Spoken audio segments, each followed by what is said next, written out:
Hello everyone. आज के इस सेशन में हम मॉडर्न हिस्ट्री के 115 एमसीक्यूज़ को कवर करने वाले हैं, जो कि चैप्टर वाइज आपको मिलेगा। हर चैप्टर से, हर टॉपिक से जितने भी क्वेश्चन है वो बिल्कुल सेलेक्टिव क्वेश्चन है। क्वेश्चन बहुत ही कम है, लेकिन जो भी है वो इंपॉर्टेंट क्वेश्चन है, क्योंकि सेलेक्टिव क्वेश्चन ही लेकर के मैं आ रही हूँ हर टॉपिक वाइज, जो कि एनसीईआरटी के क्वेश्चन है। एनसीईआरटी का क्वेश्चन मानक माना जाता है, क्योंकि आयोग जो है एनसीईआरटी के सोल्यूशन को ही सही आंसर मानता है। तो इसीलिए हम एनसीईआरटी से ही क्वेश्चन को सॉल्व कर रहे हैं। और रहा सवाल आपके ज़्यादा से ज़्यादा एमसीक्यूज़ कराने का, तो मैं आपको वही चीज़ें प्रोवाइड कर रही हूँ जो आपके एग्ज़ाम के लिए बहुत ज़्यादा इंपॉर्टेंट है। अगर आप 2004 से 17 के बीच जितने भी ईपीएफओ एग्ज़ाम हुए हैं उसको पेपर उठा करके देखिए, तो आपको 10 से 15 या फिर 8 से 10 ऐसे एमसीक्यूज़ ऐसे क्वेश्चन देखने को मिला है मॉडर्न हिस्ट्री से, इंडियन फ्रीडम स्ट्रगल से। तो इसीलिए मॉडर्न हिस्ट्री एक बहुत ज़्यादा इंपॉर्टेंट हो जाता है, क्योंकि अगर 8 से 10 या 10 से 15 क्वेश्चन अगर मॉडर्न हिस्ट्री से पूछ रहे हैं, तो आपको क्वेश्चन की क्वांटिटी जो आपका होना चाहिए, ज़्यादा से ज़्यादा संख्या में आपके क्वेश्चन तैयार होना चाहिए, तब जाकर के आप उतने क्वेश्चन को अटैम्प्ट कर पाएंगे। तो इसीलिए आपको जितने भी इस समय मॉडर्न हिस्ट्री से एमसीक्यूज़ क्वेश्चन मिल रहे हैं वो बहुत ज़्यादा इंपॉर्टेंट है। क्वेश्चन बहुत ज़्यादा नहीं है, बहुत कम ही मिल रहा है, क्योंकि क्वेश्चन तो और भी बहुत ज़्यादा होते हैं, लेकिन ये बिल्कुल सेलेक्टिव है। सेलेक्टिव क्वेश्चन मिल रहे हैं हर चैप्टर से आपको। और क्वेश्चन तो इम्पॉर्टेंट है ही, क्वेश्चन तो ऐसे है जैसे कि एग्ज़ाम में पूछा जाता है, लेकिन सबसे इम्पॉर्टेंट इसका चीज़ है इसका एक्सप्लेनेशन, क्योंकि एक्सप्लेनेशन से डायरेक्टली क्वेश्चन अब तक देखने को मिला है और क्वेश्चन हमेशा ही देखने को मिलेगा। तो क्वेश्चन डायरेक्टली बनता है एक्सप्लेनेशन से, तो एक्सप्लेनेशन पे आपका फोकस ज़्यादा होना चाहिए। एक्सप्लेनेशन को बिल्कुल ध्यान से देखिए, ध्यान से समझिए और ध्यान से पढ़िए। और क्वेश्चन मैं पहले बोल रही हूँ, तो क्वेश्चन पे जितने भी मैं स्टेटमेंट या असर्शन बोल रही हूँ, तो उस पर आप अपना आंसर देखिए, अपने आंसर को समझिए कि क्या आंसर इसका होना चाहिए, अपना आंसर करिए। उसके बाद जब मैं एक्सप्लेनेशन को पढ़ती हूँ, तो आपको पूरा फोकस होना चाहिए एक्सप्लेनेशन को समझने में। तो पहला जो टॉपिक है, यानी जिस टॉपिक से आपको अभी क्वेश्चन मिलने वाला है, वो है नए भारत का उदय। 1858 के बाद धार्मिक और सामाजिक सुधार से रिलेटेड सेलेक्टिव क्वेश्चन आपको अब आपके सामने आने वाले हैं। क्वेश्चन का आंसर खुद से करिएगा, उसके बाद आपको जब मैं आंसर बताऊंगी तो मैच करिए, एंड फिर एक्सप्लेनेशन यानी सोल्यूशन को बहुत ही ध्यान से पढ़िए। फर्स्ट क्वेश्चन है आपके लिए, ब्रह्म समाज के संबंध में नीचे दिए गए कथनों पर विचार कीजिए। कथन है, राजा राम मोहन राय के बाद ब्रह्म समाज की परंपरा को देवेंद्र नाथ ठाकुर ने आगे बढ़ाया। दूसरा है, ब्रह्म समाज की अधिकांश प्रभाव ग्रामीण क्षेत्रों के किसानों और मजदूरों पर था। तो आंसर करिए, आपका सही जवाब क्या होगा, इसमें से कौन सा, उपर्युक्त में से कौन से कथन सही है, पहला दूसरा या पहला दूसरा दोनों, या तो ना पहला और ना ही दूसरा। आपका सही जवाब होगा ऑप्शन ए, केवल पहला। राजा राम मोहन राय के बाद ब्रह्म समाज की परंपरा को देवेंद्र नाथ ठाकुर ने आगे बढ़ाया। नेक्स्ट क्वेश्चन, तो चलिए इसका एक्सप्लेनेशन देख लीजिए। पहला स्टेटमेंट आपका सही है कि राजा राम मोहन राय की ब्रह्म समाज की परंपरा को 1843 के बाद देवेंद्र नाथ ठाकुर ने आगे बढ़ाया। 1866 के बाद इस आंदोलन को केशव चंद्र सेन ने आगे जारी रखा। और दूसरा स्टेटमेंट गलत है, क्योंकि ब्रह्म समाज का प्रभाव अधिकांश नगरीय शिक्षित वर्ग तक ही सीमित रहा है। फिर भी 19वीं और 20वीं सदी में बंगाल और शेष भारत के बौद्धिक, सामाजिक, सांस्कृतिक और राजनीतिक जीवन पर इसका गहरा प्रभाव पड़ा है। नेक्स्ट क्वेश्चन, 1840 में बम्बई प्रांत में स्थापित परमहंस मंडली का मुख्य उद्देश्य क्या था। आपके पास 4 ऑप्शन है और बताइए कि मुख्य उद्देश्य क्या था। आपका सही जवाब होगा मूर्ति पूजा तथा जाति प्रथा का विरोध करना। Option C is the right answer. Bombay प्रांत में सामाजिक सुधार कार्य करने का आरंभ जो था वो 1840 में परमहंस मंडली ने आरंभ किया था, और इसका मुख्य उद्देश्य मूर्ति पूजा और जाति प्रथा का विरोध करना था। पश्चिम भारत के पहले धार्मिक सुधारक गोपाल हरि देशमुख थे, जिन्हें की जनता लोकहितवादी कहती थी। नेक्स्ट, प्रार्थना समाज की स्थापना किसने की थी। आंसर है आपके पास ऑप्शन है 4, आंसर करिए। सही जवाब होगा आत्माराम पांडुरंग ने प्रार्थना समाज की स्थापना की थी। प्रार्थना समाज की स्थापना केशव चंद्र सेन की प्रेरणा से 1867 में आत्माराम पांडुरंग ने बम्बई प्रांत में किया था। नेक्स्ट, प्रार्थना समाज के संबंध में नीचे दिए गए कथनों पर विचार कीजिए। आपके कथन है, ये ब्रह्म समाज से बहुत प्रभावित था, इसने एक ईश्वर की पूजा का प्रचार किया। तेलुगु सुधारक वीरेशलिंगम ने इसका प्रसार दक्षिण भारत में किया। आपके पास 4 ऑप्शन है, पहला दूसरा केवल, कि केवल दूसरा, कि पहला दूसरा और तीसरा, या फिर केवल दूसरा और तीसरा। कौन सा इसमें से सही है? आपका सही जवाब होगा पहला, दूसरा और तीसरा। ये ब्रह्म समाज से बहुत ज़्यादा प्रभावित थे, इसने एक ईश्वर की पूजा का प्रचार किया। तेलुगु सुधारक वीरेश लिंगम ने इसका प्रसार दक्षिण भारत में किया। तो सारे ही सही है। क्योंकि केशव चंद्र सेन की प्रेरणा से डॉक्टर आत्माराम पांडुरंग ने प्रार्थना समाज की स्थापना की थी, इसलिए इस पर ब्रह्म समाज का गहरा प्रभाव था। प्रार्थना समाज ने एक ईश्वर की पूजा का प्रचार किया और धर्म को जाति प्रथा की रूढ़ियों से और पुरोहितों के वर्चस्व से मुक्त करने का प्रयास किया। तेलुगु सुधारक वीरेश लिंगम के प्रयासों से प्रार्थना समाज का प्रसार दक्षिण भारत में हुआ। नेक्स्ट, 1896 में विवेकानंद ने रामकृष्ण मिशन की स्थापना की, जिसका प्रमुख उद्देश्य क्या था? आपके पास 4 ऑप्शन है, उद्देश्य बताइए। सही जवाब होगा सामाजिक कल्याण तथा समाज की सेवा करना मुख्य उद्देश्य था। Option B. मानवतावादी राहत कार्य तथा समाज कल्याण के कार्य को रोकने के लिए 1896 में विवेकानंद ने रामकृष्ण मिशन की स्थापना की।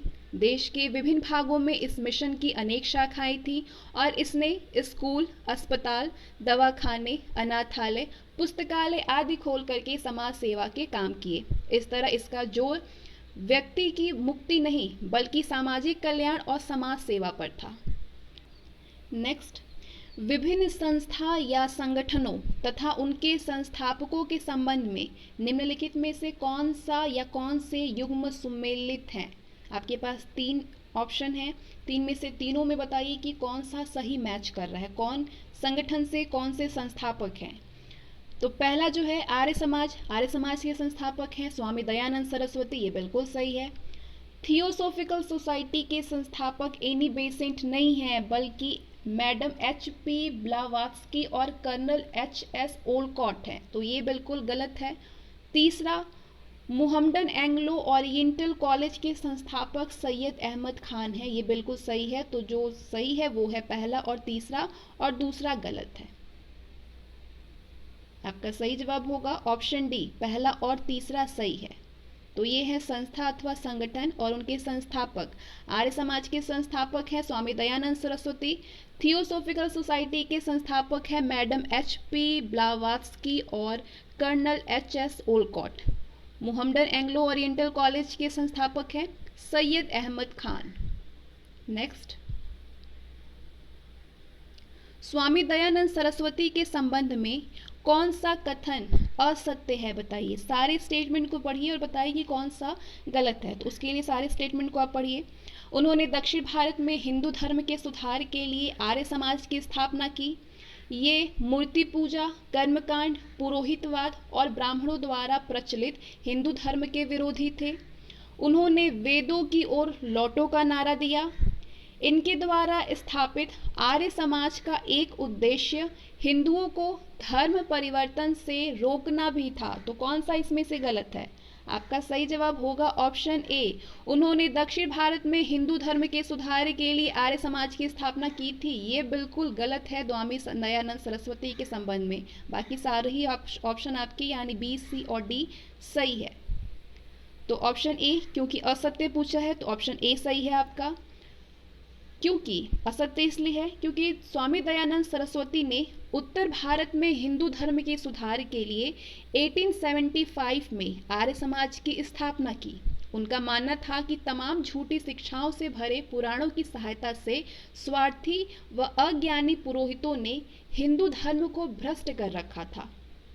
दयानंद ने वेदों से प्रेरणा प्राप्त की थी और वेदों की ओर लौटो का नारा दिया था। स्वामी दयानंद सरस्वती ने बाद के उन सभी धार्मिक विचारों को रद्द कर दिया था जो कि वेदों से मेल नहीं खाते थे। नेक्स्ट, निम्नलिखित कथनों पर विचार कीजिए। 2 स्टेटमेंट है आपके पास। भारत में थियोसोफिकल सोसाइटी का मुख्यालय अडियार में था। थियोसोफिस्टों ने हिंदुत्व, जरथुस्त्र मत और बौद्ध मत जैसे प्राचीन धर्मों को पुनर्स्थापित तथा मजबूत करने का प्रयास किया। तो इनमें से दोनों में से कौन सही है? कोई एक सही है कि दोनों सही है, कि ना पहला सही है ना दूसरा सही है या सिर्फ दूसरा सही है? आपका सही जवाब होगा कि दोनों ही सही है, पहला और दूसरा दोनों ही, ऑप्शन सी।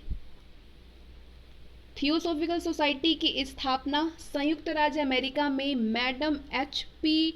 ब्लावात्स्की तथा कर्नल एच.एस. ओलकॉट द्वारा की गई थी। बाद में ये भारत आ गए और 1886 में मद्रास के करीब अडियार में उन्होंने सोसाइटी का मुख्यालय स्थापित किया। पहला आपका सही था।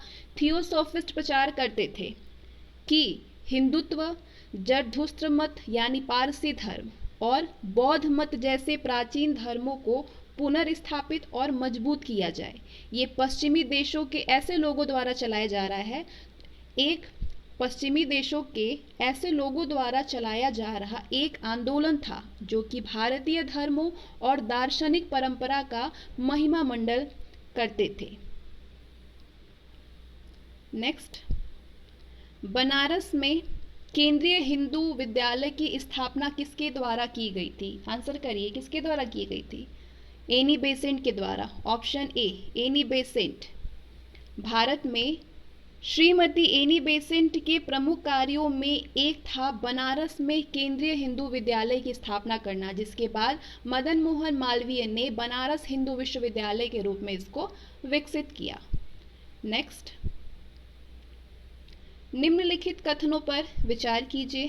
कथन है, मुहम्मदन लिटरेरी सोसाइटी ने मुसलमानों में धार्मिक, राजनीतिक तथा सामाजिक प्रश्नों पर विचार विमर्श को बढ़ावा दिया। दूसरा है, सैयद अहमद खान द्वारा मुहम्मदन एंग्लो ओरिएंटल कॉलेज की स्थापना इस्लामिक धर्म और शिक्षा का प्रचार प्रसार करने के लिए की गई थी।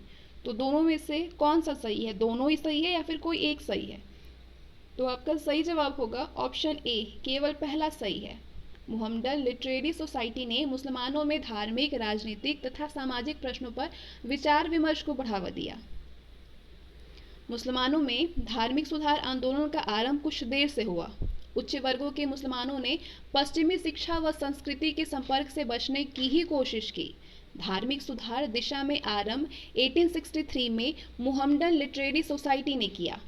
इस सोसाइटी ने आधुनिक विचारों के प्रकाश में धार्मिक, सामाजिक और राजनीतिक प्रश्नों पर विचार विमर्श को बढ़ावा दिया और पश्चिमी शिक्षा अपनाने के लिए उच्च व मध्य वर्गों के मुसलमानों को प्रेरित किया। और दूसरा स्टेटमेंट गलत है, क्योंकि सैयद अहमद खान का विश्वास था कि मुसलमानों का धार्मिक और सामाजिक जीवन पाश्चात्य वैज्ञानिक ज्ञान और संस्कृति को अपना करके ही सुधर सकता है।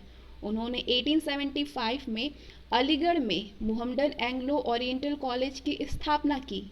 पाश्चात्य विज्ञान और संस्कृति का प्रचार करने वाले एक केंद्र के रूप में किया। बाद में इस कॉलेज का विकास अलीगढ़ मुस्लिम विश्वविद्यालय के रूप में हुआ।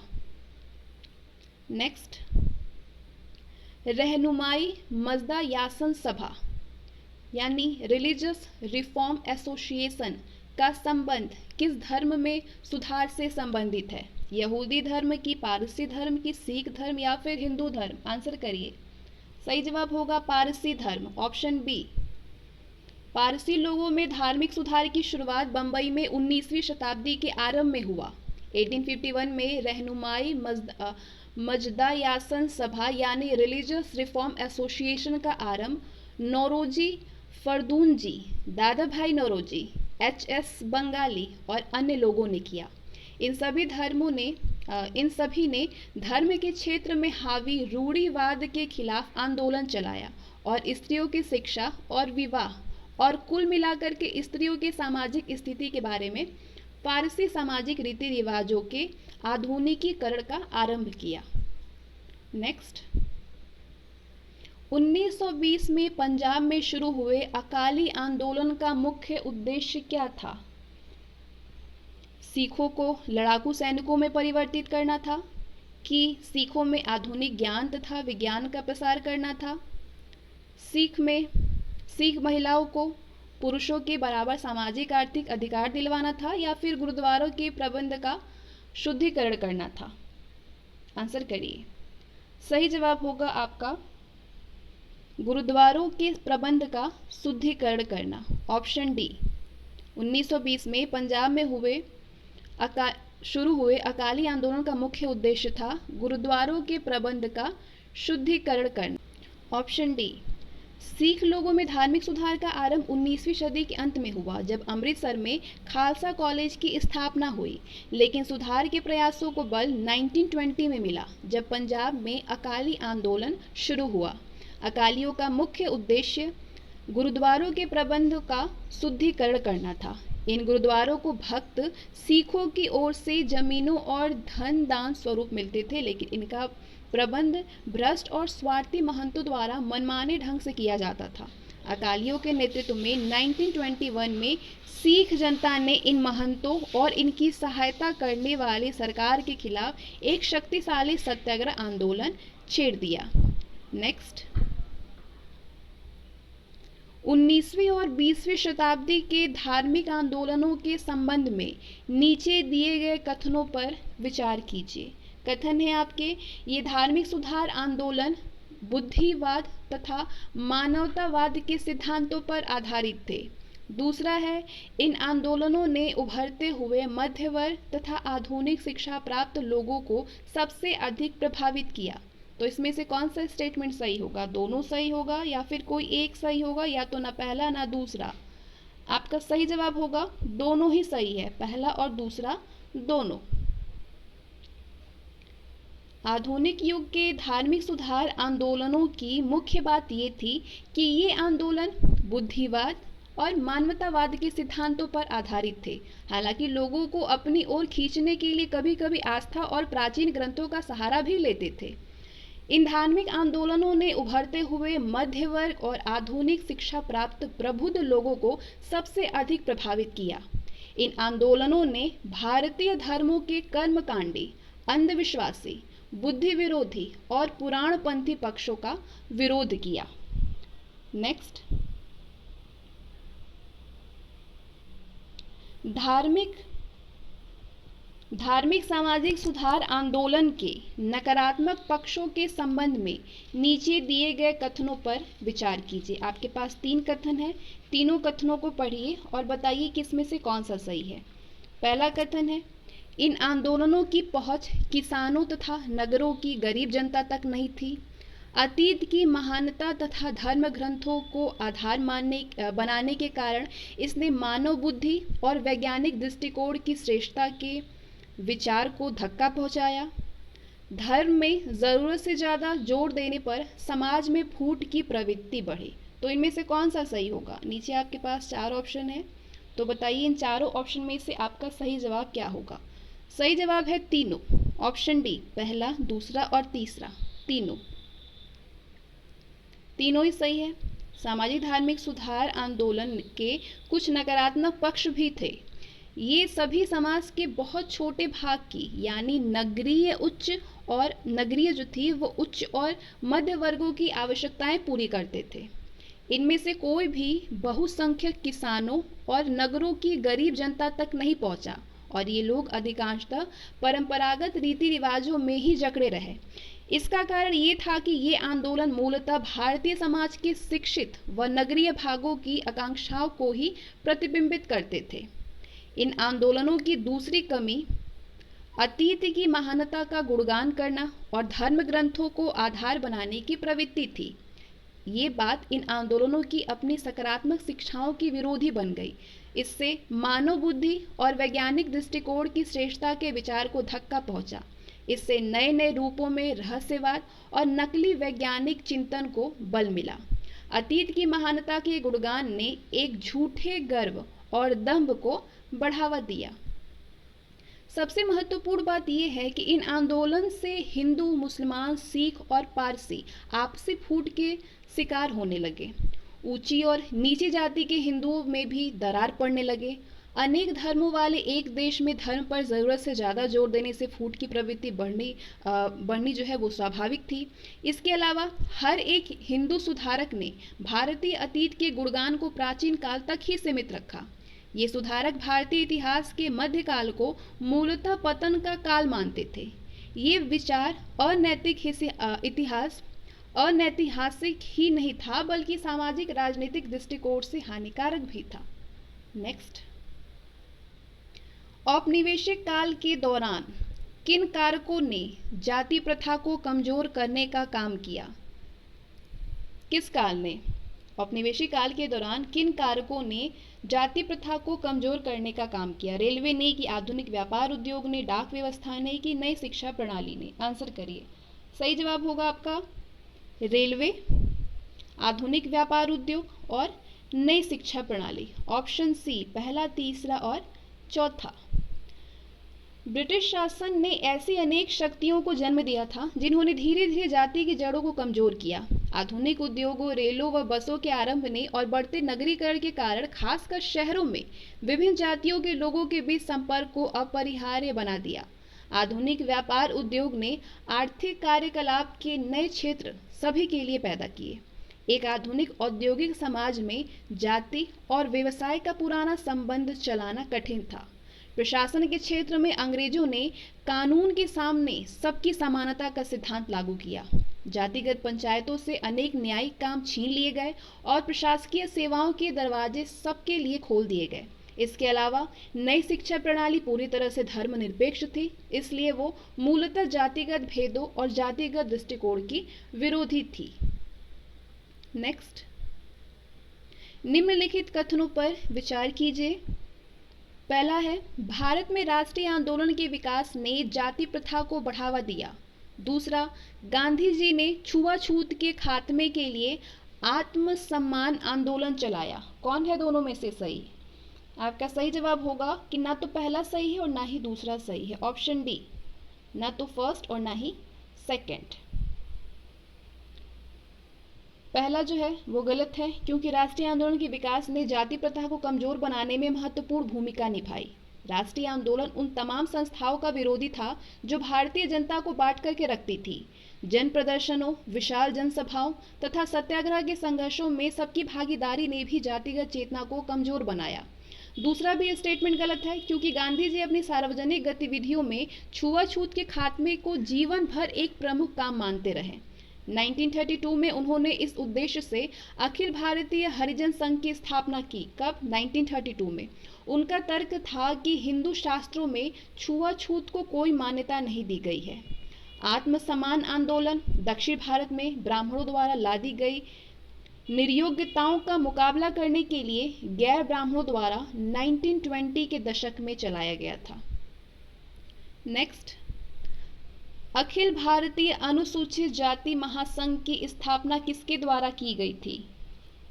सही जवाब होगा डॉक्टर भीमराव अंबेडकर के द्वारा। Option C, doctor Bhimrao Ambedkar जो खुद एक अनुसूचित जाति के थे, उन्होंने अपना पूरा जीवन जातिगत अत्याचार विरोधी संघर्ष को समर्पित कर दिया। इसके लिए उन्होंने अखिल भारतीय अनुसूचित जाति महासंघ की स्थापना की।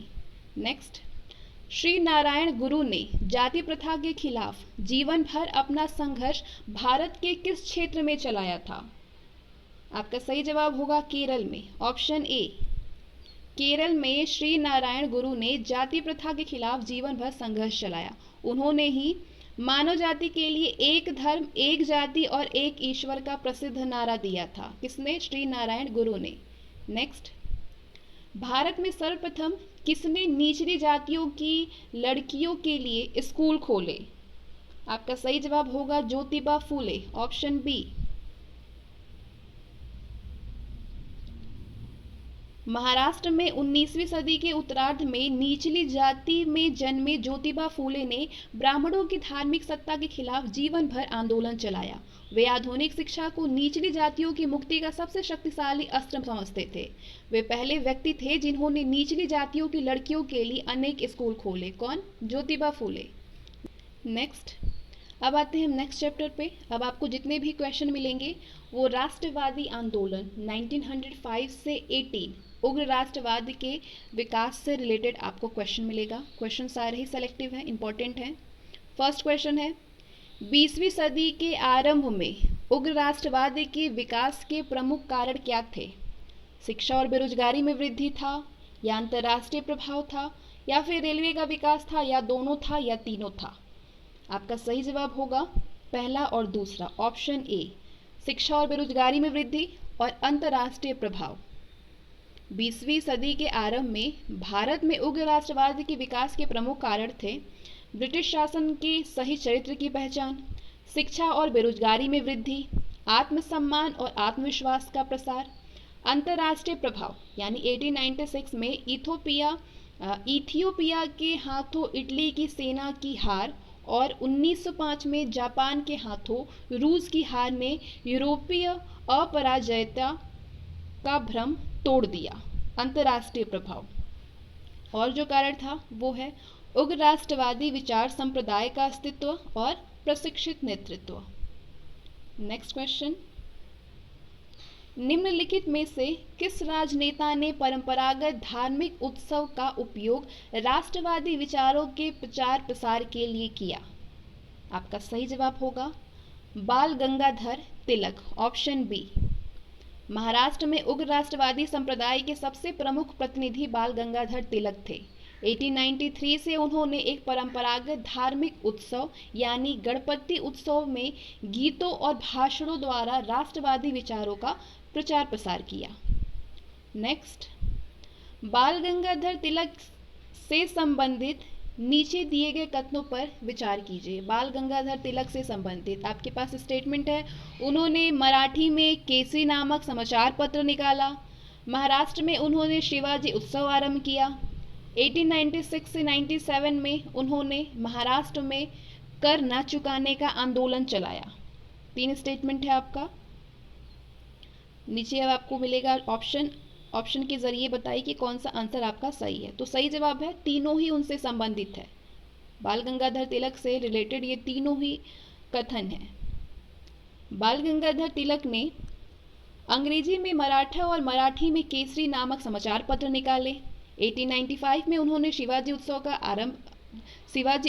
का आयोजन शुरू कर दिया, जिसका उद्देश्य महाराष्ट्रीय युवकों के आगे अनुकरण के लिए शिवाजी का उदाहरण सामने रख करके उनमें राष्ट्रवादी की भावना पैदा करना था। 1896-97 में उन्होंने महाराष्ट्र में कर न चुकाने का अभियान चलाया। उन्होंने महाराष्ट्र के अकाल पीड़ित किसानों से कहा कि अगर उनकी फसल चौपट हो जाए तो वे मालगुजारी ना दें। नेक्स्ट, निम्नलिखित में से कौन से उग्रवादी राजनीतिक गतिविधियों से संबंधित थे? कौन थे? गोपाल कृष्ण गोखले थे, दादा भाई नौरोजी थे, विपिन चंद्रपाल थे, या फिर लाला लाजपत राय थे? आपका सही जवाब होगा विपिन चंद्रपाल थे और लाला लाजपत राय, पहला और चौथा, ऑप्शन डी, फर्स्ट और फोर्थ। राष्ट्रीय आंदोलन के उदारवादी अथवा नरमपंथी नेताओं में प्रमुख थे दादा भाई नौरोजी, फिरोज शाह मेहता, बदरुद्दीन तैयबजी, व्योमेश चंद्र बैनर्जी, सुरेंद्रनाथ बैनर्जी, आनंद मोहन बोस और रमेश चंद्र दत्त। उग्र राष्ट्रवाद के प्रमुख नेता बाल गंगाधर तिलक, विपिन चंद्रपाल, अरविंद घोष और लाला लाजपत राय थे, लाल बाल पाल। इस विचारधारा के प्रतिनिधि बंगाल में राजनारायण बोस और अश्विनी कुमार दत्त और महाराष्ट्र में विष्णु शास्त्री चिपलूणकर जैसे नेता थे। नेक्स्ट, भारतीय राष्ट्रीय आंदोलन में उग्र राष्ट्रवादियों की विचारधारा एवं कार्य पद्धति के संबंध में नीचे दिए गए कथनों पर विचार कीजिए। 3 स्टेटमेंट है आपके पास। वे अंग्रेजों के कृपापूर्ण मार्गदर्शन और नियंत्रण में भारत की प्रगति चाहते थे। वे जनता की कार्यवाही के द्वारा स्वराज प्राप्त करना चाहते थे। इन लोगों ने भारतीय इतिहास और संस्कृति से प्रेरणा ली। तो कौन कौन से इसमें से सही हैं? आपका सही जवाब होगा दूसरा और तीसरा, ऑप्शन सी। वे जनता की कार्यवाही के द्वारा स्वराज प्राप्त करना चाहते थे। इन लोगों ने भारतीय इतिहास और संस्कृति से प्रेरणा ली। पहला गलत है, क्योंकि उग्रवादी राष्ट्रवादियों का मत था कि भारत अंग्रेजों के कृपापूर्ण मार्गदर्शन और नियंत्रण में कभी भी प्रगति नहीं कर सकता है। वे विदेशी शासन से दिल से नफरत करते थे और उन्होंने स्पष्ट शब्दों में घोषणा की कि राष्ट्रीय आंदोलन का लक्ष्य स्वराज या स्वाधीनता है।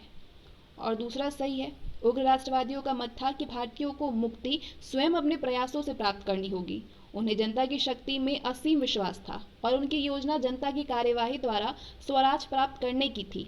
इसलिए उन्होंने जनता के बीच राजनीतिक काम पर और जनता की सीधी राजनीतिक कार्यवाही पर जोर दिया। तीसरा भी सही है। उन उग्र राष्ट्रवादियों ने भारत के इतिहास और संस्कृति से प्रेरणा ली और भारतीय विरासत के प्रति गौरवान्वित महसूस किया। नेक्स्ट क्वेश्चन है, 1905 में बंगाल का विभाजन करने वाला वायसराय कौन था? 1905 में बंगाल का विभाजन करने वाला वायसराय कौन था? लॉर्ड मिंटो था, कर्जन था, इरविन था या चेम्सफोर्ड था? आपका सही जवाब होगा Lord Curzon, option B, Lord Curzon. 20 जुलाई 1905 को लॉर्ड कर्जन ने एक आदेश जारी करके बंगाल को दो भागों में बांट दिया। पहले भाग में पूर्वी बंगाल और असम था और उनकी आबादी 3.1 करोड़ थी, जबकि दूसरे भाग में शेष बंगाल था और उनकी जनसंख्या 5.4 करोड़ थी, जिसमें बंगाली, बिहारी और उड़िया लोग शामिल थे। नेक्स्ट क्वेश्चन, बंगाल विभाजन के विरोध में बंगाल में निम्नलिखित में से किन समूहों की भागीदारी रही? जमींदार की, छात्र की, महिला की या फिर वकील की? आपका सही जवाब होगा सभी की, जमींदार की भी, छात्र की भी, महिला की भी और वकील की भी, ऑप्शन डी, उपर्युक्त सभी। भारतीय राष्ट्रीय कांग्रेस और बंगाल के राष्ट्रवादियों ने विभाजन का जम करके विरोध किया। बंगाल के भीतर भी जमींदार, व्यापारी, वकील, छात्र, नगरों के गरीब लोग और स्त्रियां तथा समाज के विभिन्न वर्ग अपने प्रांत के विभाजन के विरोध में स्वतः स्फूर्त ढंग से उठ खड़े हुए। नेक्स्ट क्वेश्चन, निम्नलिखित में से किसने बंगाल के विभाजन यानी 1905 के विरोध में बंगाल में हुए आंदोलन के प्रारंभिक दौर का नेतृत्व किया था? किसने?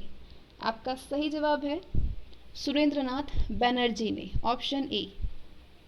बंगाल विभाजन जो कि 1905 में हुआ, इसके विरोध में बंगाल में चलाए गए आंदोलन का नेतृत्व सुरेंद्रनाथ बनर्जी और कृष्ण कुमार मित्र जैसे नरमपंथी नेताओं ने किया, मगर बाद में इसका नेतृत्व उग्र और क्रांतिकारी राष्ट्रवादियों ने संभाल लिया। वास्तव में आंदोलन के दौरान नरमपंथी और उग्र राष्ट्रवादी दोनों ने एक दूसरे से सहयोग किया। नेक्स्ट क्वेश्चन, बंग भंग विरोधी आंदोलन के संबंध में नीचे दिए गए कथनों पर विचार कीजिए। कथन है आपके, बंगाल विभाजन को लागू करने के दिन को बंगाल में शोक दिवस के रूप में मनाया जाता है। बिल्कुल सही है आपके लिए। इस आंदोलन के दौरान रविन्द्रनाथ ठाकुर ने अमार सोनार बांग्ला नामक गीत लिखा। तो आंसर करिए, आप लोगों ने फट से आंसर कर दिया होगा। सही जवाब है, दोनों ही सही है, ऑप्शन सी, पहला और दूसरा दोनों। बंगाल विभाजन विरोधी आंदोलन 7 अगस्त 1905 को शुरू हुआ। उस दिन कलकत्ता के टाउन हॉल में विभाजन के खिलाफ एक बहुत बड़ा प्रदर्शन हुआ। विभाजन को 16 अक्टूबर 1905 को लागू किया गया। आंदोलन के नेताओं ने इस दिन को पूरे बंगाल में शोक दिवस के रूप में मनाने की घोषणा की। इस अवसर पर सुरेंद्रनाथ ठाकुर ने अपना प्रसिद्ध गीत अमार सोनार बांग्ला लिखा, जिसे सड़कों पर चलने वाली भीड़ गाती थी। बाद में इस गीत को बांग्लादेश ने 1971 में अपनी मुक्ति के बाद अपने राष्ट्रीय गीत के रूप में अपनाया। नेक्स्ट क्वेश्चन, निम्नलिखित में से किस आंदोलन के दौरान प्रथम बार वंदे मातरम का व्यापक स्तर पर प्रयोग किया गया था? आंसर करिए। सही जवाब होगा स्वदेशी आंदोलन के समय, ऑप्शन ए। स्वदेशी आंदोलन के दौरान कलकत्ता की सड़कें वंदे मातरम से गूंज उठी थी। बाद में यही गीत पूरे राष्ट्रीय आंदोलन का राष्ट्रगान बन गया। नेक्स्ट क्वेश्चन, स्वदेशी एवं बहिष्कार सर्वप्रथम किस राष्ट्रीय घटनाक्रम के बाद अपनाए गए? सही जवाब होगा बंग भंग विरोधी आंदोलन। स्वदेशी और बहिष्कार सर्वप्रथम बंग भंग विरोधी आंदोलन के बाद अपनाए गए। बंगाल विभाजन के परिणाम स्वरूप बंगाल के नेताओं को लगा कि केवल प्रदर्शनों, सार्वजनिक सभाओं और प्रस्तावों से ब्रिटिश शासकों पर बहुत ज़्यादा प्रभाव पड़ने वाला नहीं है। इसके लिए और भी सकारात्मक उपाय करने होंगे जिससे जनता की भावना की तीव्रता का पता चल सके। इसी का परिणाम था कि स्वदेशी एवं बहिष्कार आंदोलन हुआ। नेक्स्ट क्वेश्चन, स्वदेशी आंदोलन के संदर्भ में नीचे दिए गए कथनों पर विचार कीजिए। कथन है आपके, जिन स्कूलों एवं कॉलेजों के छात्र स्वदेशी आंदोलन में सक्रिय रहे उन्हें प्राप्त सरकारी सहायताएं व विशेषाधिकार छीन लिए गए। दूसरा स्टेटमेंट है, इस आंदोलन में स्त्रियों की सक्रिय भागीदारी थी। तीसरा, स्वदेशी आंदोलन केवल बंगाल तक ही सीमित था। बताइए कौन कौन से सही होंगे आंसर आपके। आपका सही जवाब होगा पहला और दूसरा, केवल सी, ऑप्शन सी, केवल पहला और दूसरा सही है। स्वदेशी आंदोलन के दौरान सरकार ने छात्रों को दबाने की हर संभव कोशिश की। जिन स्कूलों और कॉलेजों के छात्र स्वदेशी आंदोलन में सक्रिय रहे उन्हें दंडित करने के आदेश जारी किए गए, उन्हें प्राप्त सहायताएं और विशेषाधिकार छीन लिए गए, उन्हें विश्वविद्यालय से निष्कासित कर दिया गया, आंदोलन में शामिल छात्रों की छात्रवृत्ति रोक दी गई और उन्हें सरकारी नौकरी से वंचित रखने का फैसला किया गया। स्वदेशी आंदोलन की एक महत्वपूर्ण बात, इनमें स्त्रियों की सक्रिय भागीदारी थी। शहरी मध्य वर्ग की सदियों में घरों में कैद महिलाएं जुलूसों और धरनों में शामिल हुई। इसके बाद से राष्ट्रवादी आंदोलन में वे बराबर सक्रिय रही। स्वदेशी और स्वराज की गूंज जल्द ही बंगाल के बाहर देश के दूसरे प्रांतों में भी गूंजने लगी थी। तीसरा वाला आपका स्टेटमेंट बिल्कुल गलत है। बम्बई, मद्रास और उत्तर भारत में बंगाल की एकता के समर्थन में और विदेशी मामलों के बहिष्कार के लिए आंदोलन चलाए गए थे। नेक्स्ट, स्वदेशी आंदोलन के दौरान विभिन्न स्थानों एवं वहां के नेतृत्वकर्ता के संबंध में नीचे दी गई सूचियों को आपस में मिलाएं। ये नेतृत्वकर्ता है और ये है स्थान, और नीचे आपके पास कोड है। कोड के जरिए बताइए कि कौन सा आंसर आपका सही होगा। सही जवाब है आपका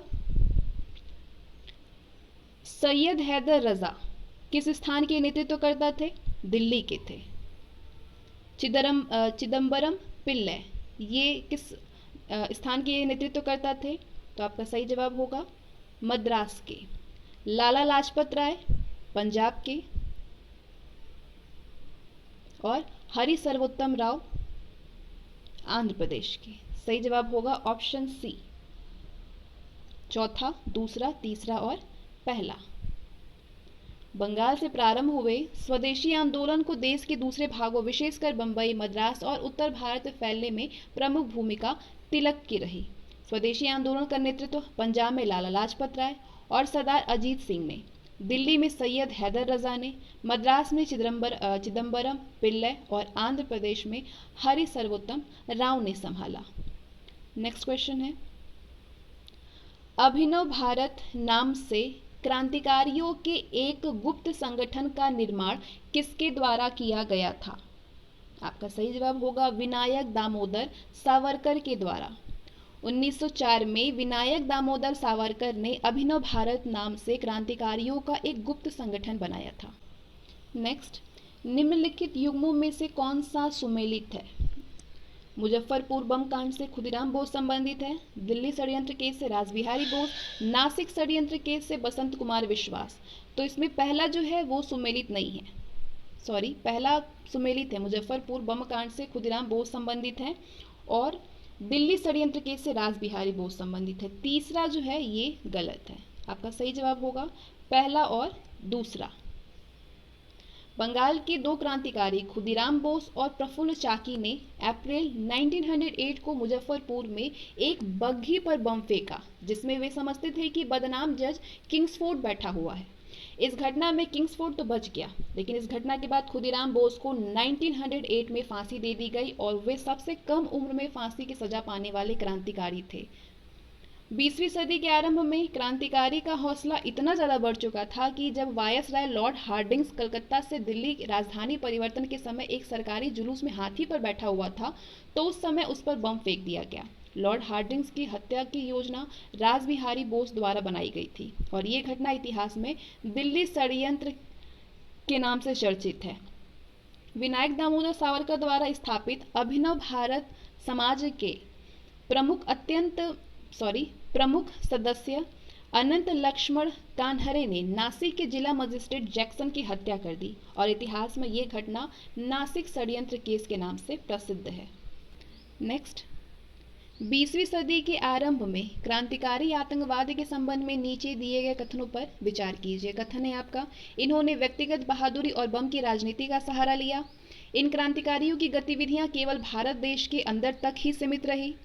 इनका जनता में बहुत व्यापक आधार था। तो बताइए इनमें से कौन सा असत्य है, कौन सा इस ऑप्शन में गलत है, स्टेटमेंट कौन सा गलत है। तो आपका सही जवाब होगा दूसरा और तीसरा, ये दोनों ही गलत है। पहला वाला सही है लेकिन यहाँ पे असत्य पूछा है, तो आपका सही जवाब होगा केवल दूसरा और तीसरा। दूसरा और तीसरा गलत है। क्रांतिकारियों ने अपनी गतिविधियों को केंद्र विदेशों में भी खोले। क्रांतिकारियों ने अपनी गतिविधियों का जो केंद्र था वो विदेशों में भी खोला। इसकी पहल लंदन में श्यामजी कृष्ण वर्मा, विनायक दामोदर सावरकर और हरदयाल ने की, जबकि मैडम भीकाजी कामा ने पेरिस इंडियन सोसाइटी की नींव रखी।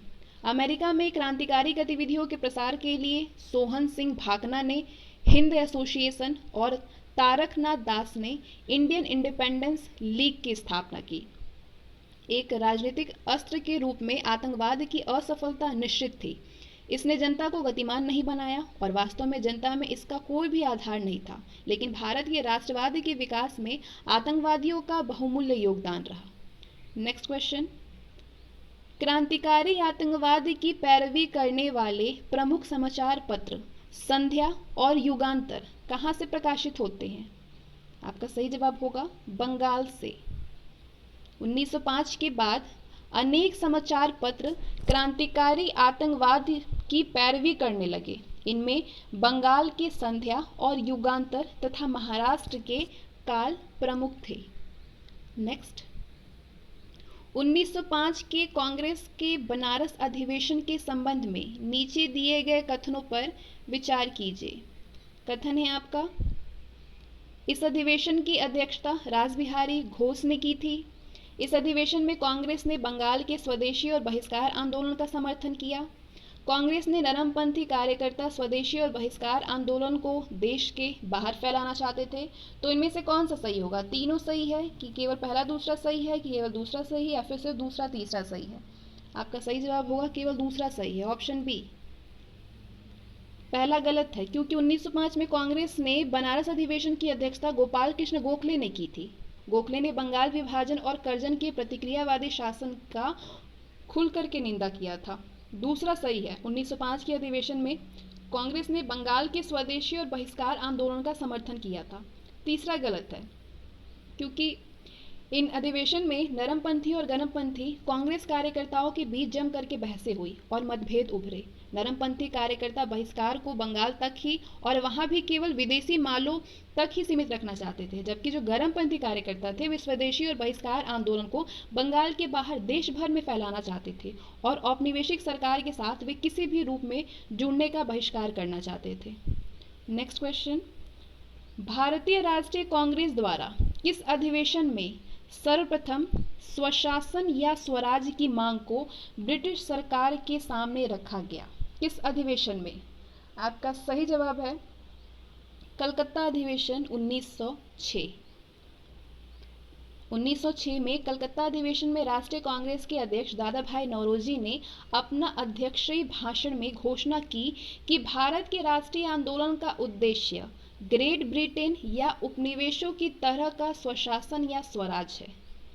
नेक्स्ट क्वेश्चन, नरम और गरम दल के रूप में भारतीय राष्ट्रीय कांग्रेस का विभाजन किस अधिवेशन में हुआ था? गरम दल और नरम दल के रूप में। आपका सही जवाब है 1907 में सूरत अधिवेशन में, 1907 में सूरत अधिवेशन में। दिसंबर 1907 में सूरत अधिवेशन में भारतीय राष्ट्रीय कांग्रेस दो टुकड़ों में विभाजित हो गई। नरमपंथी नेता कांग्रेस संगठन पर कब्जा करने लगे और उससे गरमपंथियों को निष्कासित करने में सफल रहे। नेक्स्ट, निम्नलिखित कथनों पर विचार कीजिए। कथन है, 1907 के सूरत अधिवेशन के बाद कांग्रेस संगठन पर गरमपंथी नेताओं का कब्जा हो गया। कांग्रेस विभाजन के बाद ब्रिटिश सरकार ने गरमपंथी राष्ट्रवादियों को अपने पक्ष में करने का प्रयास किया। तो इसमें से कौन कौन से सही है? आपका सही जवाब होगा दोनों ही गलत है, ना तो पहला है ना ही दूसरा है, ऑप्शन डी। 1907 में कांग्रेस के सूरत अधिवेशन के बाद पार्टी के विभाजन से लाभ किसी भी दल को नहीं हुआ। ब्रिटिश सरकार ने बांटो और राज करो का खेल खूब खेला। ब्रिटिश सरकार ने गर्मपंथी राष्ट्रवादियों का दमन किया और इसके लिए उन्होंने नरमपंथी राष्ट्रवादियों को अपने पक्ष में लाने का प्रयत्न किया।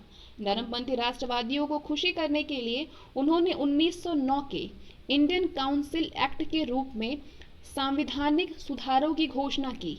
इसी कानून को 1909 के मार्ले मिंटो सुधार के नाम से जाना जाता है। 1907 के सूरत अधिवेशन के बाद नरमपंथी नेता कांग्रेस संगठन पर कब्जा करने और उससे गर्मपंथियों को निष्कासित करने में सफल रहे। नेक्स्ट, ब्रिटिश सरकार द्वारा बंगाल के विभाजन को किस वर्ष रद्द किया गया? किस साल रद्द किया गया था ब्रिटिश सरकार के द्वारा बंगाल के विभाजन को? आपका सही जवाब होगा 1911 में, 1911 में। ब्रिटिश सरकार ने 1911 में बंगाल विभाजन को रद्द कर दिया। पश्चिमी और पूर्वी बंगाल फिर से मिला दिए गए और बिहार और उड़ीसा नाम से दो प्रांत अलग बना दिए गए। नेक्स्ट, नीचे दिए गए घटनाक्रमों पर विचार कीजिए। अब आपको एक घटनाक्रम में इसको लगानी है। बंगाल विभाजन, केंद्र सरकार की राजधानी का कलकत्ता से दिल्ली स्थानांतरण, कांग्रेस का विभाजन और मुस्लिम लीग। तो इसको सीक्वेंस में लगाइए कि कौन सा ये श्रेणीबद्ध होगा। तो आपका सही जवाब है, पहले होगा बंगाल विभाजन हुआ, उसके बाद मुस्लिम लीग का गठन हुआ, फिर कांग्रेस का विभाजन हुआ और उसके बाद केंद्र सरकार की राजधानी का कलकत्ता से दिल्ली स्थानांतरण हुआ। तो आपका सही ऑप्शन है ऑप्शन सी, पहला, चौथा, तीसरा और दूसरा। Option C. बंगाल विभाजन को 16 अक्टूबर 1905 को लागू किया गया। मुस्लिम लीग का गठन 1906 में किया गया। कांग्रेस का विभाजन दिसंबर 1907 में सूरत अधिवेशन के दौरान हुआ और 1911 में ब्रिटिश सरकार ने केंद्र सरकार की राजधानी कलकत्ता से दिल्ली स्थानांतरित कर दी। नेक्स्ट क्वेश्चन, किस अधिनियम के तहत मुस्लिमों के लिए अलग चुनाव मंडल की प्रणाली का आरंभ किया गया? किस अधिनियम के तहत? आपका सही जवाब होगा 1909 के मार्ले मिंटो अधिनियम के द्वारा। Option B. 1909 के इंडियन काउंसिल एक्ट, जिसे मार्ले मिंटो सुधार के नाम से जाना जाता है, वास्तव में ये हिंदुओं और मुस्लिमों में फूट डालो और भारत में ब्रिटिश शासन को बनाए रखने की नीति का ही अंग था। इस सुधार के द्वारा अलग अलग चुनाव मंडल की प्रणाली आरंभ की गई। इसमें सभी मुसलमानों को मिलाकर के अनेक उनके लिए अलग चुनाव क्षेत्र बनाए गए थे और इन क्षेत्रों में केवल मुसलमान ही चुने जा सकते थे। अलग अलग चुनाव मंडलों की ये प्रणाली इस धारणा पर आधारित थी कि हिंदुओं और मुसलमानों के राजनीतिक और आर्थिक हित अलग अलग हैं। नेक्स्ट, 1909 के इंडियन काउंसिल एक्ट के संबंध में निम्नलिखित में से कौन सा कथन असत्य है? 1909 के इंडियन काउंसिल एक्ट के संबंध में कौन सा गलत है? आपका सही जवाब होगा इंपीरियल लेजिस्लेटिव काउंसिल और प्रांतीय परिषदों में चुने हुए सदस्यों की संख्या कम कर दी गई। पृथक निर्वाचन व्यवस्था का आरंभ हुआ। परिषदों के लिए अधिकांश सदस्य अप्रत्यक्ष रूप से चुने गए थे और ये एक्ट नरमपंथी राष्ट्रवादियों को खुश करने के लिए लगाया गया था। तो इसमें से कौन सा गलत है? सही आंसर है option A, imperial legislative council और प्रांतीय परिषदों में चुने हुए सदस्यों की संख्या कम कर दी गई, ये गलत है। बाकी सारे ही ऑप्शन आपके सही हैं, केवल पहला गलत है। 1909 के इंडियन काउंसिल एक्ट में इंपीरियल लेजिस्लेटिव काउंसिल और प्रांतीय परिषदों में चुने हुए सदस्यों की संख्या बढ़ा दी गई, ना कि कम कर दी गई। नेक्स्ट, 19वीं सदी के अंत में भारत में सांप्रदायिकता के विकास के प्रमुख कारण क्या थे? प्रमुख कारण क्या क्या थे? तो ये आपके पास 4 स्टेटमेंट है। ब्रिटिशों की बांटो और राज करो की नीति, सैयद अहमद खान द्वारा रूढ़िवादी विचारों का प्रचार प्रसार करना, मुसलमानों का शिक्षा, व्यापार और उद्योग में पिछड़ापन, उग्र राष्ट्रवादियों के भाषण और लेखन का धार्मिक रंगत में रंग होना। सही जवाब क्या होगा? आपका सही जवाब है सभी। ऑप्शन डी, उपर्युक्त सभी। ब्रिटिश राजनेता भारत में अपने साम्राज्यवाद की सुरक्षा और देश में एकजुट राष्ट्रीय भावना के विकास को रोकने के लिए बांटो और राज करो की नीति पर और सक्रियता से काम करने लगे। जनता को धार्मिक आधारों पर बांटने का, यानी भारत की राजनीति में सांप्रदायिकता और अलगाववादी प्रवृत्तियों को प्रोत्साहित करने का फैसला किया। धार्मिक अलगाववादी की प्रवृत्ति के विकास में सैयद अहमद खान की महत्वपूर्ण भूमिका रही। सैयद अहमद खान अपने जीवन के अंतिम दिनों में रूढ़िवादी विचारधारा का समर्थन करने लगे थे। 1880 के दशक में उन्होंने घोषणा की कि हिंदुओं और मुसलमानों के राजनीतिक हित समान न होकर के एकदम अलग अलग है, और इस प्रकार उन्होंने मुस्लिम सांप्रदायिकता की नींव डाली। मुसलमानों में सांप्रदायिक और अलगाववादी विचार विकसित होने का एक कारण उनका शिक्षा, व्यापार और उद्योग में तुलनात्मक पिछड़ापन था। दुर्भाग्य से उग्र राष्ट्रवाद, जहां दूसरी बातों में आगे की ओर बढ़ा हुआ एक कदम था, वहीं राष्ट्रीय एकता के विकास की दृष्टि से ये एक पिछड़ा हुआ कदम था। कुछ उग्र राष्ट्रवादियों के भाषण और लेखन धार्मिक और हिंदू रंगत में रंगे हुए होते थे। उन्होंने मध्यकालीन भारतीय संस्कृति को नकार करके प्राचीन भारतीय संस्कृति पर जोर दिया। उग्र राष्ट्रवादियों ने समन्वित संस्कृति के तत्वों को छोड़ने के प्रयत्न किए, जैसे कि तिलक ने शिवाजी और गणपति उत्सवों का प्रचार किया। अरविंद घोष ने अर्ध रहस्यवादी ढंग से भारत को माता और राष्ट्रवाद को धर्म बताया। क्रांतिकारी काली देवी के आगे शपथ लेते थे। नेक्स्ट, अखिल भारतीय मुस्लिम लीग के संस्थापक सदस्यों में शामिल थे। कौन कौन शामिल था अखिल भारतीय मुस्लिम लीग के संस्थापक सदस्यों में? आपका सही जवाब होगा आगा खान थे, नवाब सलीमुल्लाह थे और नवाब मोहसिन उल मुल्लक। ऑप्शन बी, पहला, दूसरा और तीसरा। 1906 में ढाका के नवाब सलीमुल्लाह खां के नेतृत्व में अखिल भारतीय मुस्लिम लीग की स्थापना की गई।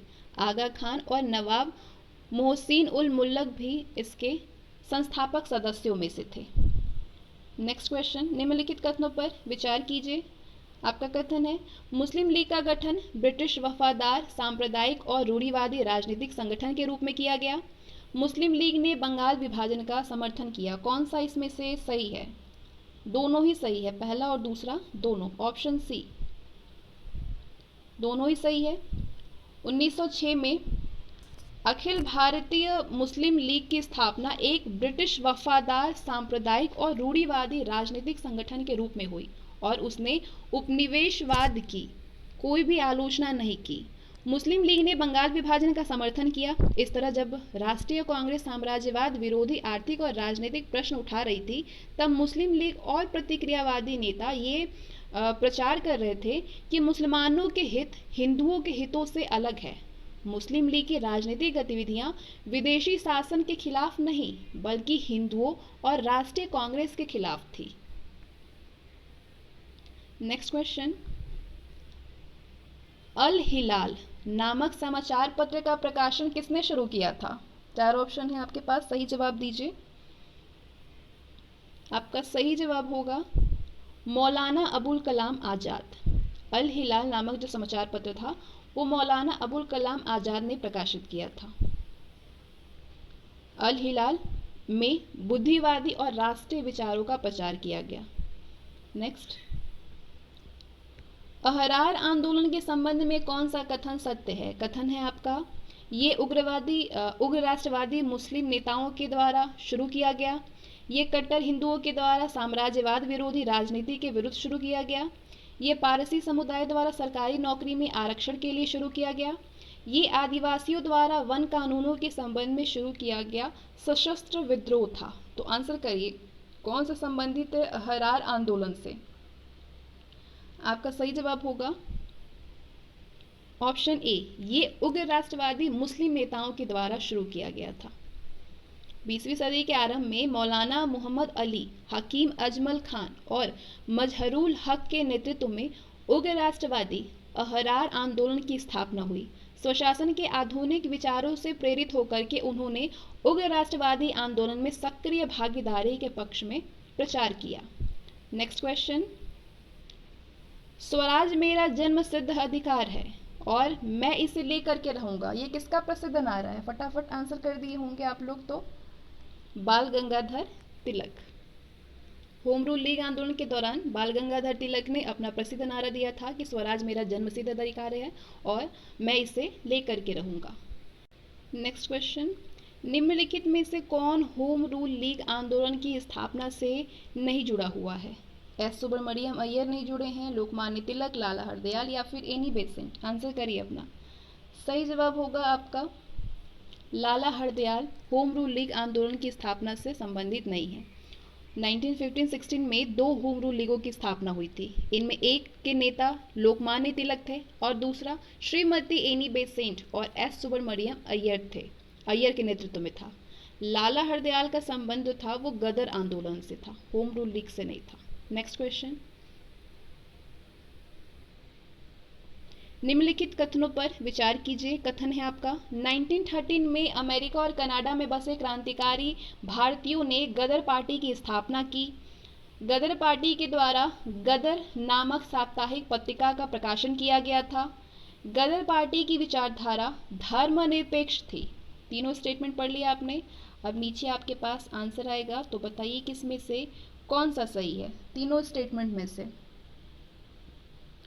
तीनों ही स्टेटमेंट सही है। ऑप्शन डी, तीनों ही सही है। अमेरिका और कनाडा में बसे भारतीय क्रांतिकारियों ने 1913 में गदर पार्टी की स्थापना की। इस पार्टी के अधिकांश सदस्य पंजाब के सिख, किसान और भूतपूर्व सैनिक थे। लाला हरदयाल, मोहम्मद बरकतुल्ला, भगवान सिंह, रामचंद्र और सोहन सिंह भाखना गदर पार्टी के कुछ प्रमुख नेताओं में से थे। गदर पार्टी का आधार उसका साप्ताहिक पत्र गदर था, जिसके सिरे पर अंग्रेजी राज का दुश्मन शब्द लिखे हुए थे। गदर पार्टी की विचारधारा बहुत ही धर्मनिरपेक्ष थी। सोहन सिंह भाखना, जो बाद में पंजाब के एक प्रमुख किसान नेता बने, इनके शब्दों में, हम सिख या पंजाबी नहीं हैं, हमारा धर्म देशभक्ति है। नेक्स्ट, कांग्रेस और मुस्लिम लीग के बीच प्रसिद्ध लखनऊ समझौता कब हुआ था? आपका सही जवाब होगा 1916 में हुआ था, 1916 में। कांग्रेस और मुस्लिम लीग के बीच 1916 में प्रसिद्ध लखनऊ समझौता हुआ था। नेक्स्ट, 1960 के कांग्रेस के लखनऊ अधिवेशन के संबंध में नीचे दिए गए कथनों पर विचार कीजिए। कथन है, अंबिका चरण मजूमदार ने इसकी अध्यक्षता की थी। इस अधिवेशन में कांग्रेस के नरमपंथी एवं गरमपंथी दल के नेताओं में पुनः एकता स्थापित हुई। इस अधिवेशन में कांग्रेस ने मुस्लिमों के पृथक निर्वाचन मंडल के सिद्धांत को स्वीकार कर लिया। तो बताना इसमें से कौन सा सत्य है। आपका सही जवाब होगा, तीनों ही सही है। ऑप्शन डी, पहला, दूसरा और तीसरा। 1960 में कांग्रेस के लखनऊ अधिवेशन की अध्यक्षता अंबिका चरण मजूमदार ने किया था। कांग्रेस के लखनऊ अधिवेशन में कांग्रेस के दोनों हिस्से फिर से एक साथ हो गए, यानी नरम दल और गरम दल के बीच में फिर से समझौता स्थापित हो गया, एकता हो गया। 1960 के 16 के कांग्रेस के लखनऊ अधिवेशन में कांग्रेस और मुस्लिम लीग के बीच एकता कांग्रेस लीग समझौते के साथ स्थापित हुई। इसे आमतौर पर लखनऊ समझौता के नाम से जाना जाता है। लखनऊ समझौता हिंदू मुस्लिम एकता के विकास में एक महत्वपूर्ण कदम था। कांग्रेस ने इस अधिवेशन में मुस्लिमों के पृथक निर्वाचन मंडल के सिद्धांतों को स्वीकार कर लिया। नेक्स्ट, अब आते हैं हम नेक्स्ट टॉपिक पे।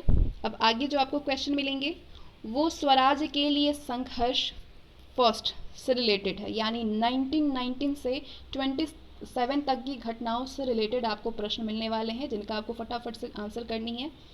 फर्स्ट क्वेश्चन है, प्रांतों में उत्तरदायी शासन की स्थापना के लिए द्वैध शासन की शुरुआत हुई किसके द्वारा, किस अधिनियम के द्वारा हुई? आपका सही जवाब होगा 1919 के भारत सरकार अधिनियम के द्वारा। 1919 के भारत सरकार अधिनियम के द्वारा प्रांतों में उत्तरदायी सरकार की स्थापना के लिए द्वैध शासन की शुरुआत हुई। दोहरी शासन प्रणाली के तहत प्रांतीय सरकारों को अधिक अधिकार दिए गए। नेक्स्ट, भारत सरकार अधिनियम 1919 के संबंध में कौन सा कथन असत्य है? कौन सा सत्य है? पहले सारे कथन पढ़िए। इसे मार्ले मिंटो सुधार के नाम से जाना जाता है। इस अधिनियम में वित्त, कानून और व्यवस्था आदि कुछ विषय आरक्षित घोषित करके गवर्नर के प्रत्यक्ष नियंत्रण में रखे गए। गवर्नर जनरल और उसकी एग्जीक्यूटिव काउंसिल पर विधानमंडल का कोई नियंत्रण नहीं था। प्रांतीय विधायी परिषदों का आकार बढ़ा दिया गया। तो कौन सा इसमें से गलत है चारों स्टेटमेंट में से? भारत सरकार अधिनियम 1919 के संबंध में आपका सही जवाब है ऑप्शन ए गलत है कि इसे मार्ले मिंटो सुधार के नाम से जाना जाता है, ये गलत है। भारत सरकार अधिनियम 1919 जो है वो मॉन्टेग्यू चेम्सफोर्ड सुधार के नाम से जाना जाता है, ना कि मार्ले मिंटो सुधार के नाम से। 1919 में मॉन्टेग्यू ब्रिटिश सरकार के भारत मंत्री थे और लॉर्ड चेम्सफोर्ड भारत के वायसराय थे। नेक्स्ट क्वेश्चन, सुरेंद्रनाथ बनर्जी के नेतृत्व में इंडियन लिबरल एसोसिएशन की स्थापना की गई। इस संगठन की स्थापना किस घटनाक्रम से संबंधित है? आपके पास 4 घटनाक्रम है, इसमें से किससे संबंधित है? सही जवाब होगा मॉन्टेग्यू चेम्सफोर्ड सुधार के प्रस्ताव से। ब्रिटिश सरकार के भारत मंत्री मॉन्टेग्यू और वायसराय लॉर्ड चेम्सफोर्ड ने 1918 में संविधान सुधारों की योजना सामने रखी, जिसके आधार पर 1919 का भारत सरकार कानून बनाया गया। अगस्त 1918 में भारतीय राष्ट्रीय कांग्रेस ने बंबई में एक विशेष सत्र बुलाया ताकि सुधारों के प्रस्तावों पर विचार किया जा सके। इस सत्र में कांग्रेस के अधिकांश नेताओं ने इस प्रस्ताव को निराशाजनक और असंतोषजनक बतला करके प्रभावी सुशासन की मांग रखी। सुरेंद्रनाथ बनर्जी के नेतृत्व में कांग्रेस के कुछ वयोवृद्ध नेता सरकार के प्रस्ताव को स्वीकार करने के पक्ष में थे। उन्होंने कांग्रेस छोड़कर इंडियन लिबरल एसोसिएशन की स्थापना की। ये लोग उदारवादी कहे गए और भारत की राजनीति में आगे चल करके इनकी बहुत नगण्य भूमिका रही। नेक्स्ट क्वेश्चन है, निम्नलिखित में से कौन सा कथन रॉलेट एक्ट से संबंधित है? स्टेटमेंट है आपके पास, इसके लिए प्रेस की स्वतंत्रता पर प्रतिबंध लगाया गया। इस कानून के द्वारा युद्ध के समय जबरन सैनिकों की भर्ती की जाती थी। रॉलेट एक्ट के कानून के तहत इस कानून के द्वारा लोगों की धार्मिक स्वतंत्रता को सीमित किया गया। इस कानून के द्वारा ब्रिटिश सरकार किसी भी भारतीयों को बिना मुकदमा चलाए जेल में बंद करती थी। कौन सा सही जवाब है? ऑप्शन डी ये सही है रॉलेट एक्ट के बारे में। ब्रिटिश सरकार ने स्वयं को ऐसी भयानक शक्तियों से लैस करने का फैसला किया जो कि कानून के शासन के स्वीकृत सिद्धांतों के प्रतिकूल थी, ताकि 1919 के सरकारी सुधारों से संतुष्ट न होने वाले राष्ट्रवादियों को कुचल सके। मार्च 1919 में केंद्रीय विधान परिषद में भारतीय सदस्यों के विरोध के बावजूद रॉलेट एक्ट बनाया गया। इस कानून में सरकार को अधिकार प्राप्त था कि वो किसी भी भारतीय को अदालत में बिना मुकदमा चलाए जेल में बंद कर सकती थी और उसे दंड दे सकती थी। नेक्स्ट क्वेश्चन, गांधी जी का चंपारण सत्याग्रह किनकी समस्याओं के समाधान से संबंधित था? बहुत इजी क्वेश्चन है, सबने आंसर किया होगा। बिहार के नील उत्पादक किसान से। गांधी जी ने सत्याग्रह का अपना पहला बड़ा प्रयोग बिहार के चंपारण जिले में 1917 में किया। यहाँ नील के खेतों में काम करने वाले किसानों पर यूरोपीय नीलहे बहुत अधिक अत्याचार करते थे। गांधी जी के संघर्ष के कारण अंततः किसान जिन समस्याओं से पीड़ित थे उनमें कमी आई। नेक्स्ट, 20वीं सदी के बिहार के नील किसानों के संबंध में नीचे दिए गए कथनों पर विचार कीजिए। कथन है आपका, चंपारण के नील किसानों को अपनी जमीन के 3/20 पार्ट पर नील की खेती करनी पड़ती थी। ब्रिटिश सरकार ने नील किसानों की समस्याओं की जांच के लिए एक समिति बनाई जिसके सदस्य गांधी जी भी थे। गांधी जी आपका सही जवाब होगा, दोनों ही सही है, ऑप्शन सी। बिहार के चंपारण जिले के नील उत्पादक किसानों पर यूरोपीय नीलहे बहुत अधिक अत्याचार करते थे। किसानों को अपनी जमीन के कम से कम 3/20 भाग पर नील की खेती करना और नीलहों द्वारा तय दामों पर बेचना पड़ता था। 1917 में गांधी जी बाबू राजेंद्र प्रसाद, मजहरुल हक, जेबी कृपलानी, नरहरि पारिक और महादेव देसाई के साथ चंपारण पहुंचे और किसानों की हालत की विस्तृत जांच पड़ताल करने लगे और लास्ट में सरकार ने मजबूर होकर के एक जांच समिति बनाई जिसके सदस्य गांधी जी भी थे। अगला क्वेश्चन है, गांधी जी के संदर्भ में निम्नलिखित कथनों में से कौन सा सही है? आपके पास 3 कथन है, इस कथन को पढ़िए और बताइए कि इसमें से कौन सा सही है। पहला है, गांधी जी 1915 में दक्षिण अफ्रीका से भारत लौटे। गांधी जी ने 1916 में अहमदाबाद के पास साबरमती आश्रम की स्थापना की। अफ्रीका में वापस आने के पश्चात गांधी जी ने पहला सफल सत्याग्रह खेड़ा से शुरू किया। सही जवाब बताइए। आपका सही जवाब होगा पहला और दूसरा, तीसरा नहीं, पहला और दूसरा, ऑप्शन बी, ऑप्शन डी, पहला और दूसरा। गांधी जी 46 वर्ष की आयु में 46 ईयर में 1915 में अमेरिका से भारत लौटे। पूरे एक साल तक उन्होंने देश का भ्रमण किया और भारतीय जनता की दशा को समझा। फिर उन्होंने 1916 में अहमदाबाद के पास साबरमती आश्रम की स्थापना की। तीसरा गलत है, क्योंकि गांधी जी द्वारा दक्षिण अफ्रीका से लौटने के बाद भारत में शुरू किया गया जो पहला सफल सत्याग्रह था वो चंपारण सत्याग्रह था, ना कि खेड़ा। अगला क्वेश्चन है, खेड़ा सत्याग्रह के संबंध में नीचे दिए गए कथनों पर विचार कीजिए। कथन है, ये सत्याग्रह गांधी जी ने बिहार के अकाल पीड़ित किसानों के पक्ष में ब्रिटिश सरकार के विरुद्ध चलाया। इस सत्याग्रह के दौरान ही सरदार वल्लभ भाई पटेल गांधी जी के अनुयायी बन गए। बताना है इसमें से कौन कौन से सही है। तो आपका सही जवाब होगा केवल दूसरा, ऑप्शन बी, केवल दूसरा सही है। पहला गलत है, क्योंकि 1918 में गुजरात के खेड़ा जिले के किसानों की फसल चौपट हो गई थी, मगर सरकार ने लगान छोड़ने से एकदम इनकार कर दिया और पूरा लगान वसूल करने पर उतारू हो गए। गांधी जी ने किसानों का साथ दिया और आह्वान किया कि जब तक लगान में छूट नहीं मिलती किसान लगान देना बंद कर देंगे। जब ये खबर मिली कि सरकार ने केवल उन्हीं किसानों से लगान वसूलने के आदेश दिए हैं जो लगान देने में सक्षम है, उसके बाद ये संघर्ष वापस ले लिया गया। और दूसरा सही है, सरदार वल्लभ भाई पटेल खेड़ा के किसान संघर्ष के दौरान गांधी जी के अनुयायी बने थे। अगला क्वेश्चन, निम्नलिखित कथनों पर विचार कीजिए। 1918 में गांधी जी ने अहमदाबाद में मजदूरों की हड़ताल को बल देने के लिए आमरण अनशन किया।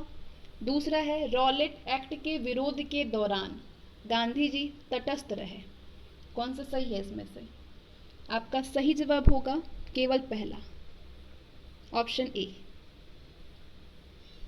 पहला सही है। 1918 में गांधी जी ने अहमदाबाद में मजदूरों और मिल मालिकों के एक विवाद में हस्तक्षेप किया।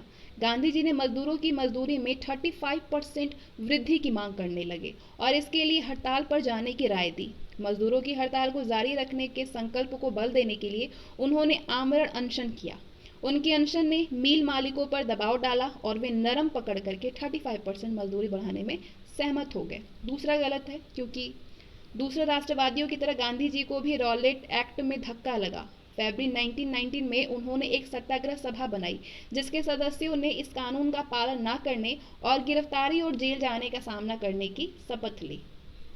अगला क्वेश्चन है, 13 अप्रैल 1919 को अमृतसर के जलियांवाला बाग में लोग किस कारण से एकत्रित हुए थे? आंसर करिए। सही जवाब होगा डॉक्टर सैफुद्दीन किचलू और डॉक्टर सत्यपाल की गिरफ्तारी के विरोध में 13 अप्रैल 1919 को अमृतसर के जलियांवाला बाग में लोग एकत्रित हुए थे। गांधी जी ने रॉलेट एक्ट के विरोध में 6 अप्रैल 1919 को एक व्यापक हड़ताल का आह्वान किया। जनता ने अभूतपूर्व उत्साह से इसका अनुसरण किया। ब्रिटिश सरकार ने इस जन प्रतिरोध का सामना खास करके पंजाब में दमन से करने का निश्चय किया। पंजाब में अमृतसर की जलियांवाला बाग में 13 अप्रैल 1919 को एक निहत्थी भीड़ अपने लोकप्रिय नेता डॉक्टर सैफुद्दीन किचलू और डॉक्टर सत्यपाल की गिरफ्तारी का विरोध करने के लिए एकजुट हुए थे। अगला क्वेश्चन है, 1919 को जलियांवाला बाग हत्याकांड के विरोध में किस विख्यात व्यक्ति ने ब्रिटिश सरकार द्वारा प्रदान की गई नाइट की उपाधि को लौटा दिया था? किसने लौटाया? किस विख्यात व्यक्ति ने लौटाया था? आपका सही जवाब होगा रविंद्रनाथ टैगोर ने लौटाया था। जलियांवाला बाग नरसंहार के विरोध में रविंद्रनाथ टैगोर ने ब्रिटिश सरकार द्वारा प्रदान की गई नाइट की उपाधि को लौटा दिया। जनता के कष्टों का वर्णन करते हुए उन्होंने घोषणा की कि वो समय आ गया है जब मैं सम्मान के प्रतीक अपमान अपने बेमेल संदर्भ में हमारी शर्म को उजागर करते हैं, और मैं, जहाँ तक मेरा सवाल है, सभी विशिष्ट उपाधियों से रहित होकर के अपने उन देशवासियों के साथ खड़ा होना चाहता हूँ जो अपनी तथाकथित क्षुद्रता के कारण मानव जीवन के अयोग्य अपमान को सहने के लिए बाध्य हो सकते हैं। नेक्स्ट, निम्नलिखित में से किनके द्वारा खिलाफत कमेटी का गठन किया गया था? किसके द्वारा किया गया? मोहम्मद अली के द्वारा कि सैयद अहमद खां, मौलाना आज़ाद या लोकमान्य तिलक? तो इसमें से आपका जो सही जवाब होगा वो होगा मोहम्मद अली और मौलाना आज़ाद। पहला और तीसरा, ऑप्शन सी। मोहम्मद अली, शौकत अली, मौलाना आज़ाद, हकीम अजमल खान और हसरत मोहानी के नेतृत्व में खिलाफत कमेटी का गठन किया गया और देशव्यापी आंदोलन छेड़ा गया। अगला क्वेश्चन, निम्नलिखित में से किसने खिलाफत आंदोलन के संबंध में कहा कि हिंदुओं और मुसलमानों में एकता स्थापित करने का ऐसा अवसर आगे 100 वर्षों तक नहीं मिलेगा? किसने ऐसा कहा था? महात्मा गांधी ने। सही जवाब होगा महात्मा गांधी। गांधी जी ने खिलाफत आंदोलन को हिंदुओं और मुसलमानों में एकता स्थापित करने का ऐसा अवसर जाना जो कि आगे 100 वर्षों तक नहीं मिलेगा।